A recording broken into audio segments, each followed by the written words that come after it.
Je m'appelle Maya Chin et pendant 28 ans, j'ai été la honte de la famille. Mon frère Derek, lui, était le chouchou. MBA de Wharton. Il avait créé sa société de conseil en informatique à 26 ans. Il conduisait une Tesla Modlus. Il portait des costumes sur mesure. Nos parents le présentaient comme notre fils à succès, l'entrepreneur. Moi, j'étais Maya. Elle travaille dans l'informatique. Je travaillais comme analyste de système. Un salaire correct, une vie tranquille.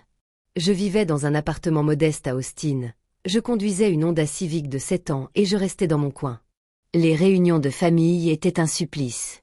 Derek parlait de ses clients, de la croissance de son chiffre d'affaires, de ses projets d'expansion. Papa et maman rayonnaient de fierté.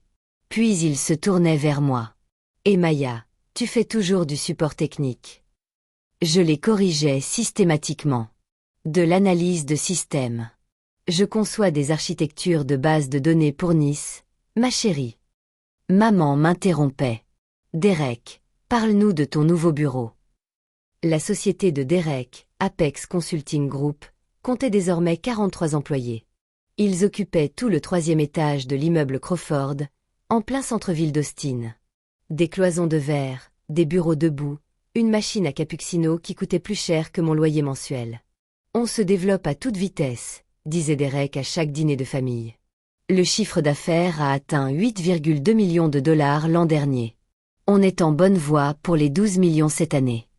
Ce qu'ils ignoraient, c'est que j'observais les affaires de Derek depuis des années. Non pas par jalousie, mais par inquiétude.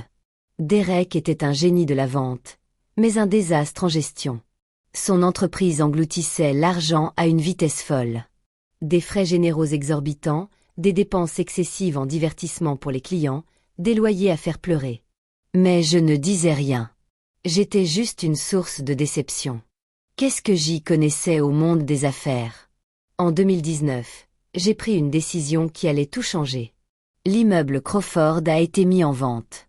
La propriétaire, Margaret Crawford, avait 86 ans et souhaitait prendre sa retraite. C'était un immeuble commercial de charme, 6 étages, en plein centre-ville, occupé par 4 entreprises, dont celle de Derek, et affiché à 14,2 millions de dollars. Depuis mes études, j'épargnais et investissais, vivant en dessous de mes moyens, cotisant au maximum à mon plan d'épargne retraite et me constituant un portefeuille. En 2019, je disposais de 3,8 millions de dollars d'actifs liquides. Pas assez pour acheter l'immeuble comptant, mais suffisamment pour un apport conséquent. J'ai rencontré Margaret en personne. Nous avons discuté pendant 3 heures autour d'un thé dans son Penthouse. « Pourquoi voulez-vous cet immeuble » m'a-t-elle demandé. « Un investissement à long terme » ai-je répondu. « Des locataires stables, un bon emplacement. » Et j'ai hésité. La société de mon frère est l'un de vos locataires. Je veux m'assurer qu'il est un propriétaire fiable. Margaret a souri. « Vous le protégez. » Il ne le sait pas et je préfère que cela reste ainsi. Nous avons structuré l'opération via une SARL, Crawford Property Holdings. Margaret a contracté un prêt de 10,5 millions de dollars à des conditions avantageuses. J'ai investi 3,7 millions de dollars. L'immeuble a généré des revenus immédiatement. Les loyers des 4 locataires couvraient l'emprunt, les taxes foncières et les charges, avec un excédent mensuel de 8200 dollars. L'entreprise de Dererick payait 34 000 dollars par mois pour son espace au 3e étage. Le prix du marché, une transaction équitable pour les 2 parties. Il ignorait tout de sa petite sœur, propriétaire de l'immeuble. Je continuais mon travail d'analyste de système. Je conduisais ma Honda et je déçoisais toujours la famille lors des dîners. Mais chaque mois, les loyers affluaient dans les caisses de Crawford Property Holdings. Chaque année, l'immeuble prenait de la valeur. En 2024, la propriété était évaluée à 18,6 millions de dollars. Et Dererick n'en savait toujours rien. Début 2024, Dererick annonça son dernier projet lors du dîner familial du dimanche. « On s'étend au 4e étage », déclara-t-il en coupant sa part. « Apex embauche 20 personnes de plus. On a besoin de place. » Maman applaudit. « C'est formidable, chérie. » Papa leva son verre. Je ne dis rien au succès continu de Dererick, car Derek n'avait pas interrogé la direction de l'immeuble au sujet du 4e étage. Je le savais, car j'étais moi-même directrice de l'immeuble. Le 4e étage était occupé par un cabinet d'avocats, avec un bail de 5 ans qui courait jusqu'en 2026. Le propriétaire, c'est une SARL, poursuivit Derek. Un propriétaire totalement absent. Je vais juste leur proposer plus d'argent. Ils vont résilier le bail du cabinet. Facile. J'eus un nœud à l'estomac, mais je restai silencieuse. Maya, dit maman en se tournant vers moi. Comment va ton petit boulot? Ça va, répondis-je. Toujours dans l'informatique, demanda papa. Architecture de base de données, corrigeai-je. Derek eut un sourire en coin. Maman, papa, Maya y travaille. Elle fait du support technique, elle réinitialise les mots de passe, répare les imprimantes. Pas vrai, ma sœur? J'ai croisé son regard. Quelque chose comme ça. Tu sais, dit Dererick en se penchant en arrière, j'y pensais, Maya, tu devrais peut-être venir travailler pour moi. J'aurais besoin de quelqu'un pour gérer notre service informatique. Ce n'est pas du vrai travail de bureau, mais c'est mieux que ce que tu fais actuellement. L'offre planait dans l'air. Mes parents semblaient enthousiastes. Du travail administratif, précisa Derek. Peut-être 55 000 $. C'est probablement plus que ce que tu gagnes maintenant. Je gagnais 186 000 $ comme analyste de système senior, plus 96 000 $ par an grâce aux revenus locatifs de l'immeuble. J'y réfléchirai, dis-je. Derek sourit. Tiens-moi au courant. Je te rends service, en fait.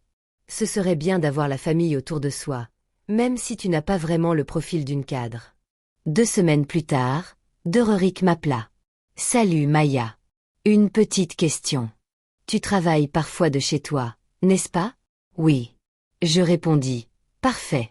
Donc, tu n'as pas vraiment besoin d'un bureau. Voilà le problème. On est à l'étroit chez Apex.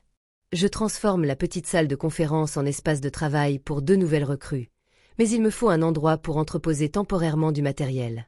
D'accord, dis-je lentement. Il y a ce tout petit bureau à notre étage, environ 11 mètres carrés. On l'utilise comme débarras, mais il est techniquement libre. Je vais y installer nos anciens serveurs et quelques classeurs. Ça devrait aller, non? Le petit bureau dont il parlait, c'était le mien. Quand j'ai acheté l'immeuble, je m'étais gardé un petit espace. Officiellement, c'était Crawford Property Holdings qui le louait. Je l'utilisais peut-être 2 fois par mois pour gérer les affaires de l'immeuble, examiner les finances, rencontrer le gestionnaire immobilier. C'était calme et privé. Mon Derek, je crois que ce bureau l'est aussi.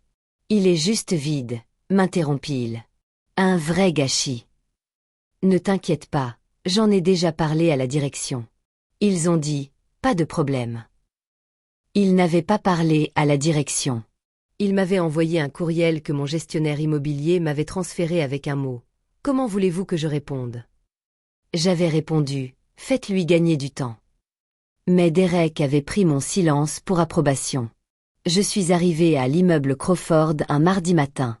Je devais examiner des documents de location et signer un devis de réparation de toiture. En sortant de l'ascenseur au 3e étage, je me suis figé. La porte de mon bureau était entr'ouverte. À l'intérieur, 2 ouvriers montaient des étagères métalliques. Des cartons de vieux matériel étaient empilés contre les murs.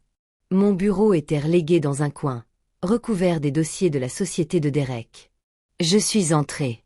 Excusez-moi, que se passe-t-il ici? Un des ouvriers a haussé les épaules. Le patron a dit d'installer du stockage. Vous avez besoin de quelque chose? Avant que je puisse répondre, Derek est apparu sur le seuil. Lia. Il avait l'air sincèrement surpris. Que faites-vous ici? C'est mon bureau, ai-je dit doucement. Derek a ri. Votre bureau. Mon bureau. Vous ne travaillez pas ici. Cet immeuble est un espace commercial. Vous ne pouvez pas vous approprier un bureau. Je loue cet espace, dis-je. À qui? Derek croisa les bras. Allez, ma sœur. Je sais que tu as des difficultés, mais tu ne peux pas squatter mon immeuble. Ton immeuble. L'immeuble d'Apex? Corrigea Derek. Nous sommes le locataire principal. En gros, c'est nous qui gérons les lieux. Écoute, je comprends. Tu pensais sans doute que personne ne le remarquerait, mais c'est un espace professionnel pour de vraies entreprises. Les ouvriers avaient arrêté de monter les étagères. Ils nous observaient, Derek. J'ai un bail pour ce bureau. Bien sûr, dit Derek. Laisse-moi deviner. Tu t'es lié d'amitié avec quelqu'un de la gestion immobilière et il te laisse l'utiliser au noir. Maya, ça ne marche pas comme ça dans la vraie vie. Mon téléphone était à la main. J'aurais pu sortir les documents de la SARL, lui montrer la structure de propriété. Mettre fin à tout ça immédiatement. Mais quelque chose m'en a empêché. Je voulais voir jusqu'où il irait. Je vous demande de déplacer votre matériel, dis-je calmement. Le sourire de Derek s'effaça. Tu es sérieuse, Maya? J'ai une entreprise à gérer. De vrais employés, de vrais revenus, de vraies responsabilités. Tu vas faire un caprice pour 11 mètres carrés? C'est mon bureau. C'est un garde-meuble, rétorqua Derek. Et franchement, je te rends service en t'expliquant ça. La plupart des propriétaires auraient juste changé les serrures. Tu n'es pas le propriétaire, dis-je.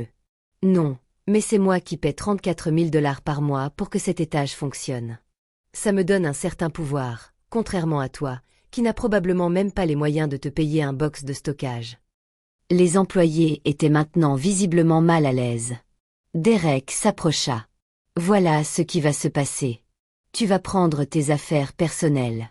Soyons honnêtes, ce n'est probablement qu'un ordinateur portable et quelques plantes de bureau tristes, et tu vas partir.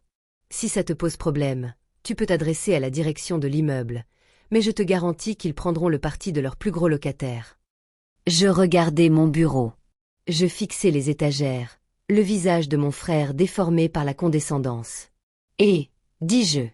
Derek cligna des yeux. Bon, je vais ranger mes affaires. Son air triomphant me retourna l'estomac. Bien. Ce n'était pas si difficile. Et puis, si tu as vraiment besoin d'un bureau, on trouvera sûrement un Starbucks avec le Wi-Fi. Je commençai à rassembler mes affaires, quelques dossiers, une photo encadrée, ma lampe de bureau. Derek m'observait depuis l'embrasure de la porte. Tu sais, Maya, c'est pour ça que tu n'as pas réussi dans la vie. Pas de caractère, pas de combativité, juste de l'acceptation. Papa et maman ont essayé de nous élever tous les deux avec de l'ambition, mais je suppose que certaines personnes sont tout simplement différentes. Je débranchis mon ordinateur portable. Regarde-toi, continua Derek. 28 ans, un boulot d'informaticien débutant. Tu n'as même pas les moyens de te payer un vrai bureau. Pendant ce temps, je dirige une entreprise qui vaut des millions. Tu te rends compte du fossé entre nous? Je rangeai mes dossiers dans un carton. Ce n'est pas une insulte, dit Derek. C'est la réalité. Certains sont des leaders, d'autres des employés de soutien. Il n'y a pas de honte à ça. Enfin, peut-être un peu, mais c'est la vie. J'ai pris mon carton et je l'ai regardé une dernière fois. Je vous laisse, ai-je dit. Derek m'a tapoté l'épaule en passant. Voilà. C'est ça, la croissance. Accepter ses limites. Je suis fier de toi, ma sœur. Je suis allée à l'ascenseur, j'ai appuyé sur le bouton et les portes se sont ouvertes. Tandis qu'elles se refermaient, j'ai sorti mon téléphone, ouvert mes emails et trouvé le message de mon gestionnaire immobilier. Tu veux toujours que je fasse traîner les choses avec Derek concernant l'agrandissement du 4e étage. J'ai tapé une réponse. Non. Envoie-lui le refus de bail officiel et prépare les documents d'expulsion pour sa société. Préavis de 30 jours. Effet immédiat. J'ai cliqué sur « Envoyer ». Puis j'ai appelé mon avocate. Rachel, c'est Maya. J'ai besoin que tu rédiges une résiliation de bail officiel pour Apex Consulting Group. Oui, tout l'étage. Non-respect des clauses du bail. Utilisation non autorisée d'un espace non loué. Comportement hostile envers le propriétaire de l'immeuble. Je veux que l'assignation soit remise en main propre demain matin à 8 heures. J'ai très peu dormi cette nuit-là. Non pas par nervosité, mais par méticulosité. J'ai examiné chaque document, chaque clause du bail, chaque courriel que Derek avait envoyé à la société de gestion immobilière au fil des ans. Les preuves étaient accablantes. PEX Consulting avait effectué des modifications non autorisées dans leurs locaux, accédé à des zones non louées et les avait occupées, ignoré à plusieurs reprises les communications de la société de gestion immobilière et omis de maintenir la couverture d'assurance requise, comme je l'avais constaté lors de mon examen. Chacun de ces manquements justifiait la résiliation du bail. À 7h45, j'étais dans ma voiture, garée en face de l'immeuble Crawford. J'ai vu l'huissier entrer et prendre l'ascenseur jusqu'au 3e étage. À 7h58, mon téléphone a sonné. Bof. J'ai laissé le répondeur prendre l'appel. À 8h03, il a rappelé. Messagerie vocale. À 8h07, un SMS. Appelle-moi maintenant. À 8h11, un autre appel.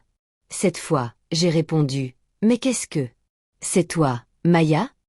La voix de Derek tremblait. C'est toi qui as fait ça. Fais quoi? Demandai-je calmement. Un type vient de nous remettre un avis d'expulsion. Il dit qu'on a 30 jours pour partir. C'est dingue. J'appelle un avocat. Tu devrais lire attentivement l'avis. J'ajoutai, il détaille les violations du bail. Des violations de bail? On est les meilleurs locataires de cet immeuble. On paie toujours à temps. Il s'arrêta. Attends, comment es-tu au courant de cet avis? Maya. Maya, qu'est-ce que tu as fait? Je pris une inspiration. Je n'ai rien fait, Derek. Crawford Property Holdings LLC a pris la décision commerciale de résilier votre bail. Silence. Alors, c'est quoi Crawford Property Holdings? La société qui possède l'immeuble où tu te trouves. Nouveau silence. Je ne sais pas. Quel rapport avec toi? Je suis la gérante. J'ajoutai. Je suis propriétaire de l'immeuble depuis 2019. J'entendais Derek respirer. Tu mens. Les documents de propriété sont publics. J'ai répondu, au bureau du greffier du comté de Trévis. Vous pouvez les consulter vous-même. C'est votre propriété. Vous n'auriez jamais pu vous le permettre. Je l'ai acheté 14,2 millions de dollars avec un financement du vendeur. La valeur actuelle du bâtiment est d'environ 18,6 millions de dollars. Votre entreprise paie 34 000 dollars de loyer par mois. C'était bien payé. Maintenant. Pourquoi? Sa voix s'est brisée. Vous ne pouvez pas faire ça. Nous avons 43 employés. Nous avons des clients. Nous avons des contrats. Nous ne pouvons pas déménager comme ça, en 30 jours. Vous auriez dû y penser avant de me mettre à la porte. C'était un débarras. C'était un espace loué. J'ai dit à ma SRL que vous l'occupiez sans autorisation. Vous avez également accédé à la cage d'escalier du 4e étage le mois dernier sans permission. Vous avez modifié le système de chauffage, ventilation et climatisation sans autorisation et vous n'avez pas maintenu l'assurance responsabilité civile obligatoire de 2 millions de dollars, comme spécifié à la section 7.3 de votre bail. Comment le savez-vous? Je suis le propriétaire, Derek. Je sais tout ce qui se passe dans mon immeuble. Je l'entendais respirer bruyamment. S'il te plaît, dit-il enfin. Maya, s'il te plaît. Je suis désolé pour hier. J'étais stressé. Je ne pensais pas ce que j'ai dit. Tu peux récupérer le bureau. Comment peux-tu avoir 2 bureaux? S'il te plaît, ne fais pas ça. L'expulsion est maintenue, dis-je. Notre entreprise va s'effondrer. Derek cria. Tu comprends ça? On ne trouvera pas de nouvel espace en 30 jours. On va perdre des clients. Des gens vont perdre leur emploi. Tu détruis tout ce que j'ai construit. Non, dis-je doucement. Tu as bâti ton entreprise sur des locaux loués. Tu n'en as jamais possédé les fondations. Et tu as traité le véritable propriétaire comme un moins que rien. Je suis ton frère. Oui. J'ai dit que tu étais le frère qui me traitait de simple employé. Qui disait que je manquais de caractère. Qui m'a proposé un emploi à 55 000 dollars par faveur alors que je gagne 186 000 dollars par an. Qui s'est moqué de moi à chaque repas de famille pendant 12 ans? Papa, c'est moi, le frère qui ai dit à papa et maman que j'étais la honte de la famille, qui ai dit que je ne ferais jamais rien de ma vie, qui m'ai mis à la porte de mon propre immeuble. Derek pleurait maintenant. Je l'entendais. Je vais le dire à papa et maman. Il a dit qu'il te ferait arrêter. Leur dire quoi? Ai-je demandé. Que la fille qu'ils ignorent depuis des années possède un immeuble commercial d'une valeur de 18,6 millions de dollars. Que cette déception est ton propriétaire depuis 5 ans. Vas-y. J'adorerais entendre cette conversation. Tu me détruis, a murmuré Derek. Non, ai-je dit. Je gère mon entreprise comme tu me l'as appris. Je prends une décision en fonction de ce qui est le mieux pour mon investissement. Tu es un locataire problématique. Tu es expulsé. Ce n'est rien de personnel, c'est juste une question de travail. J'ai raccroché. À 9h47, comme prévu, les appels de papa et maman ont commencé. J'ai laissé tous les messages aller sur ma messagerie. À midi, j'avais 47 appels manqués et 89 SMS. Maman, par l'intermédiaire de René, appelle-moi immédiatement. Papa, qu'as-tu fait à ton frère? Derek, je te poursuivrai en justice pour tout. Maman, comment as-tu pu être aussi cruel? Derek, je t'en supplie. Papa, cette famille est en train de se déchirer à cause de toi. Aaron, l'associé de Derek, il faut qu'on parle. S'il te plaît. J'étais assise dans un café, en train d'examiner la résiliation du bail avec mon avocat sur Zoom. Ont-ils des raisons de contester? Ai-je demandé à Rachel. Elle a secoué la tête. Les violations du bail sont claires et documentées. Ils ont occupé un espace non loué, effectué des modifications non autorisées, et ils ont 2 mois de retard sur leur assurance. N'importe quel juge confirmerait cette résiliation. Combien de temps avant qu'ils ne partent vraiment? S'ils se conforment, 30 jours. S'ils contestent, ils seront expulsés de force dans 45 à 60 jours. Mais contester leur coûtera 40 000 $ de frais d'avocat qu'ils ne peuvent pas se permettre. Je parie qu'ils vont négocier. Quel genre de négociation? Ils vont te supplier de les laisser rester. Propose de payer un loyer plus élevé. Promet d'être des locataires modèles. Derek te proposera probablement des parts dans sa société. J'ai souri. Sa société qui est sur le point de s'effondrer parce qu'elle n'a pas de locaux. Exactement. Mon téléphone a sonné. J'ai répondu cette fois. Pourquoi René Chin? La voix de maman tremblait de rage. Qu'est-ce qui te prend? Salut, maman. Tu ne me dis pas bonjour, maman? Derek est en larmes. Toute sa société est en train de s'écrouler et tu fais ça pour le punir à cause d'un bureau. Je résilie un bail avec un locataire problématique. C'est ton frère. Oui, ai-je dit. Et depuis 28 ans, tu as été très clair sur l'enfant que tu préfères. Je gère simplement mon entreprise. Ton entreprise. Maman a ri amèrement. Maya, arrête de rêver. Tu n'as pas les moyens de posséder un immeuble. C'est une arnaque? Tu as falsifié des documents? Parce que l'avocat de Derek va le faire. Maman, j'ai acheté l'immeuble Crawford en 2019 pour 14,2 millions de dollars. Je suis propriétaire depuis 5 ans. La société de Derek me verse 34 000 $ de loyer par mois. Cela représente 2,04 millions de dollars que j'ai perçus de lui au fil des ans. Vous pouvez vérifier tout cela dans les registres publics. Silence. Tu mens, finit par dire maman, d'une voix hésitante. Greffier du comté de Trévis, service des registres fonciers, Crawford Property Holdings, LLC. Je suis l'agent enregistré. Comment? D'où sortent ces 14 millions de dollars? Je n'avais pas besoin de 14 millions de dollars. Il me fallait 3,7 millions pour la compte. J'économise depuis mes études, j'investis. Je vis en dessous de mes moyens pendant que Derek conduisait sa Tesla et que tu te vantais de sa réussite. Mais toi, tu n'es qu'une technicienne, conclus-je. C'est comme ça qu'on appelle ça, n'est-ce pas? Je suis analyste de système senior, maman. Je conçois des architectures de bases de données pour des entreprises du Fortune 500. Je gagne 186 000 $ par an, plus 96 000 $ par an grâce aux revenus locatifs de l'immeuble. J'entendais sa respiration. « Pourquoi tu ne nous l'as pas dit ?» murmura-t-elle. « Parce qu'à chaque fois que j'essayais, tu me coupais la parole pour interroger Derek sur ses affaires. Parce que chaque dîner de famille se transformait en célébration de Derek et en dénigrement de moi.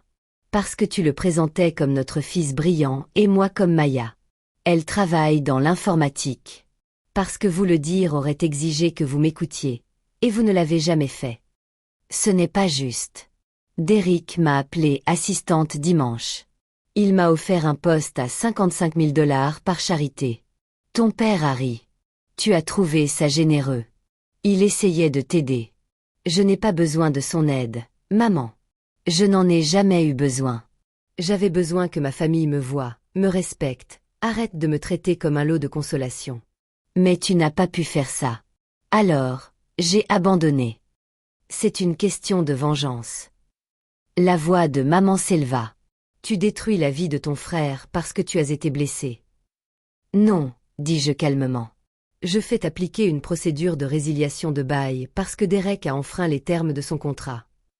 Le fait que tu le perçoives comme une vengeance en dit plus long sur la façon dont tu m'as traité que sur ma décision professionnelle. Ton père veut te parler. Il y eut un murmure. Puis la voix de papa. Maya, arrête ça immédiatement. Non, je ne te demande pas. Je te l'ordonne.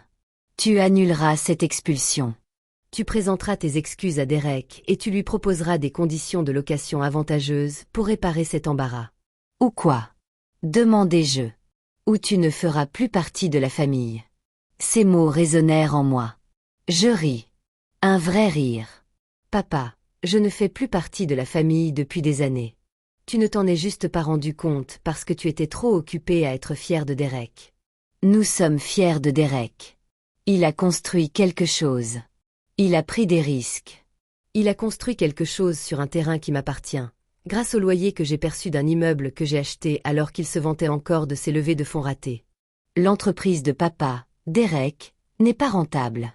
Elle est surendettée, mal gérée et perd énormément d'argent. J'ai vu ses états financiers. Il est à 3 mois de la faillite, même avec son emplacement actuel. Tu mens. Ses charges fixes s'élèvent à 126 000 $ par mois. Son chiffre d'affaires moyen est de 180 000 $. Il ne reste donc que 54 000 $ pour les salaires, les avantages sociaux et les charges sociales de 43 personnes. Le calcul est impossible. Il ne l'a jamais été. Il se verse 220 000 $ par an, tandis que ses employés gagnent 45 000 $ et travaillent 60 heures par semaine. Je l'ai vu frôler la faillite à 2 reprises. S'il a survécu, c'est uniquement parce que j'ai maintenu son loyer stable alors que le marché aurait justifié une augmentation de 40%. Silence. Je le protège depuis 5 ans, ai-je poursuivi. Et il m'a remercié en me mettant à la porte de mon propre immeuble.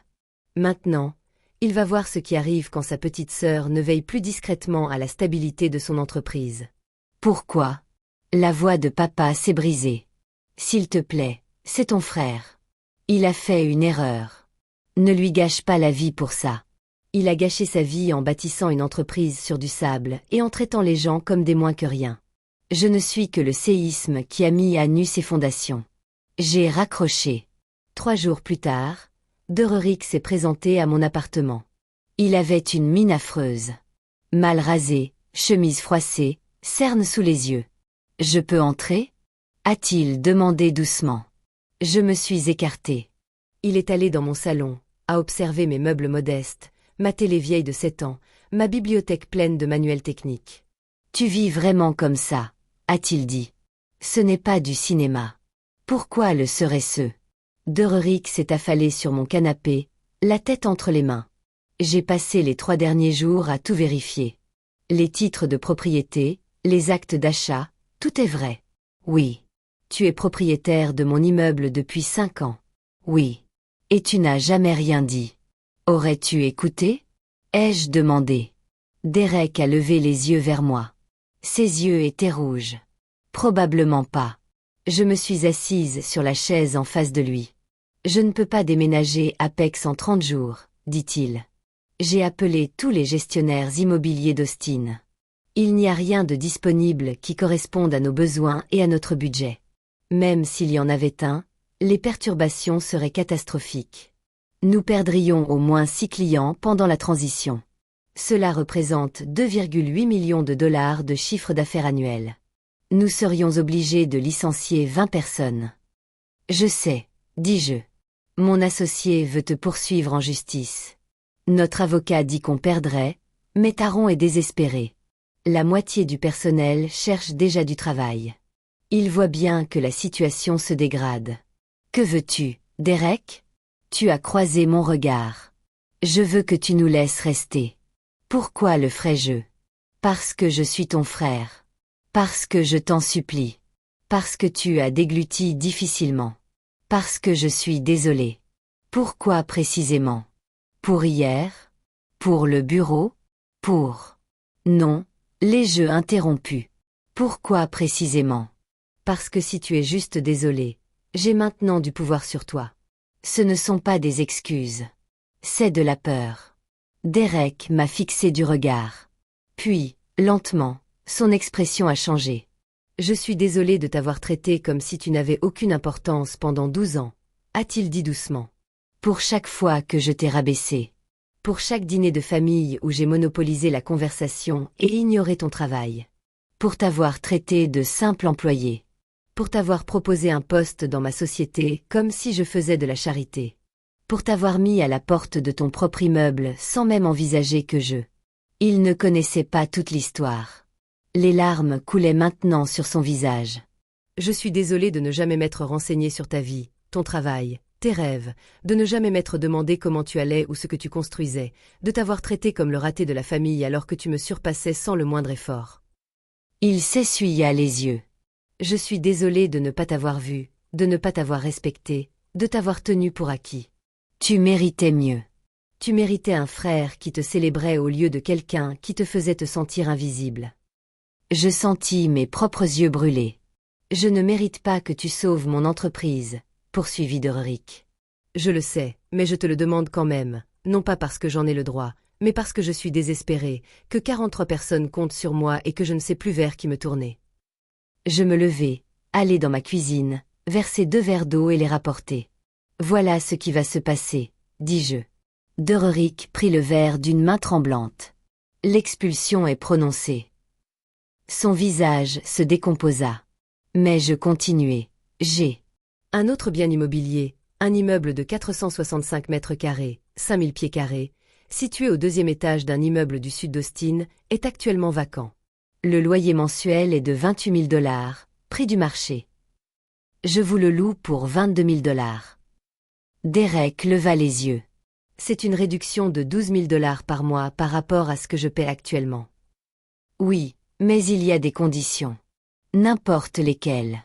Vous mettez immédiatement votre assurance à jour. Vous soumettez toutes les demandes de modification par écrit. Vous payez le loyer le 1er de chaque mois. Sans exception. Vous traitez mon gestionnaire immobilier avec respect. Et vous réduisez votre salaire à $120 000 jusqu'à ce que vous soyez rentable. Derek cligna des yeux. C'est une réduction de salaire de $100 000. Votre entreprise brûle de l'argent, Derek. Vous vous payez comme un PDG prospère alors que vous dirigez une start-up en difficulté. Réduisez les frais généraux. Réinvestissez dans vos employés, devenez rentable, et ensuite vous pourrez augmenter votre salaire. Il hocha lentement la tête. Oui, je le ferai. Une dernière condition. Laquelle? Le dîner familial du dimanche. Vous dites la vérité à papa et maman. Toute la vérité. Mon travail, mes revenus, l'immeuble. Depuis combien de temps vous êtes mon locataire? Tout. Derek déglutit difficilement. Ils vont être dévastés. Tant mieux, dis-je. Peut-être qu'ils me verront enfin. Ce dimanche-là, Derek et moi sommes arrivés ensemble chez nos parents. Maman a ouvert la porte. Ses yeux étaient gonflés. Elle avait pleuré. Pourquoi? Ma chérie. Mangeons d'abord, dis-je. On parlera après. Le dîner s'est déroulé dans un silence pesant. Gênant. Papa n'arrivait pas à me regarder. Maman commençait à parler, puis s'arrêtait. Finalement, autour d'un café, Derek s'est raclé la gorge. Maman, papa, il faut que je vous dise quelque chose. Ils l'ont regardé. Depuis 5 ans, je loue des bureaux à Maya. Maman a froncé les sourcils. Que veux-tu dire? L'immeuble Crawford où se trouve Apex. C'est Maya qui en est la propriétaire. Elle l'a acheté en 2019 pour $14,2 millions. Elle est ma propriétaire depuis tout ce temps. La tasse de café de papa s'est figée à mi-chemin de sa bouche. C'est impossible. Maman a dit que Maya n'avait pas autant d'argent. Si. Derek a dit qu'elle était analyste de système senior. Elle gagne 186 000 $ par an, plus 96 000 $ provenant des revenus locatifs de l'immeuble. Elle a toujours réussi. On ne lui a jamais posé la question. Maman m'a regardé. Tu conduis une Honda. Tu vis dans ce petit appartement. Tu ne lui as jamais rien dit. Je vis en dessous de mes moyens, ai-je dit doucement. J'investis. J'épargne. Je me constitue un patrimoine. Ce n'est pas parce que je ne fais pas de publicité que ça n'existe pas. Pourquoi tu ne nous l'as pas dit? A demandé papa. J'ai essayé. Je le disais à chaque repas de famille, à chaque coup de fil. Mais tu m'as interrompu pour parler de Derek. Tu m'as présenté comme Maya. Elle travaille dans l'informatique, tout en le qualifiant de notre entrepreneur à succès. Tu as bien fait comprendre que les réussites de qui comptaient vraiment. Maman a porté la main à sa bouche.